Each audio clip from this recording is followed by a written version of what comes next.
काली साया। रात के 12 बजे थे। राही अपने कमरे में बिल्कुल अकेले सो रही थी।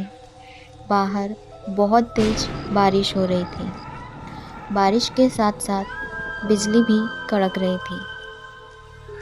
बिजली के कड़कड़ाहट की इतनी तेज आवाज़ से राही की नींद टूट जाती है और इस वजह से उसे बहुत ज़्यादा डर भी लगने लगता है।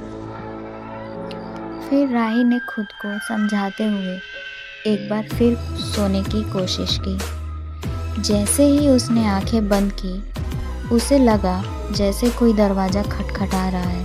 खट खट खट।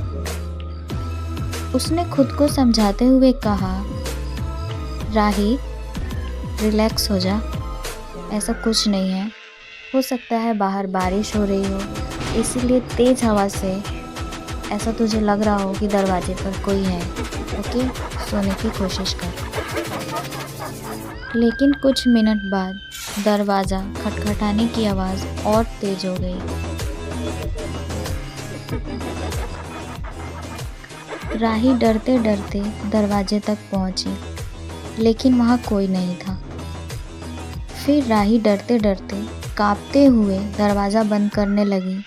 तभी उसने नोटिस किया कि उसकी परछाई कुछ अजीब दिख रही है। ऐसी परछाई जिसका कोई चेहरा ही नहीं है। राही की परछाई मुस्कुरा रही थी। राही ने थोड़ा हैरानी में कहा, ये कैसे पॉसिबल है? मैं तो डर रही हूँ यहाँ पे, मेरी तो हालत ख़राब हो गई है और मेरी परछाई हंस रही है।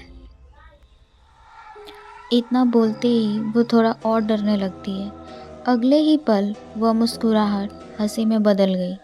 परछाई अब धीरे धीरे हंसने लगी और जब राही पीछे मुड़ी तो उसने देखा कि परछाई दीवार से निकलकर उसकी तरफ बढ़ रही है। राही चिल्लाने ही वाली थी कि उतने में लाइट चल गई, जिसके कारण पूरे कमरे में अंधेरा सा छा गया और अब बस अंधेरे में वह हंसी गूंज रही थी। राही कांपने लगी। अचानक उसे ऐसा लगा कि कोई उसके पीछे खड़ा है।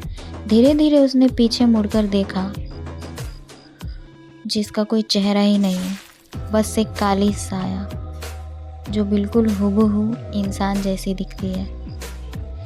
वह छाया उसकी तरफ बढ़ने लगी। राही ने दरवाजे की तरफ भागने की कोशिश की, लेकिन दरवाज़ा अपने आप बंद हो गया।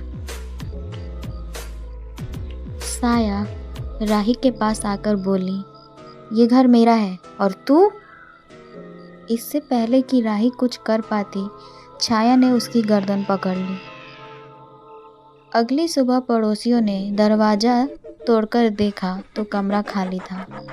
बस दीवार पर राही की मुस्कुराती हुई परछाई थी। Thank you for watching and listening. Don't forget to like, comment and share और मेरे चैनल को सब्सक्राइब ज़रूर कीजिएगा। Thank you.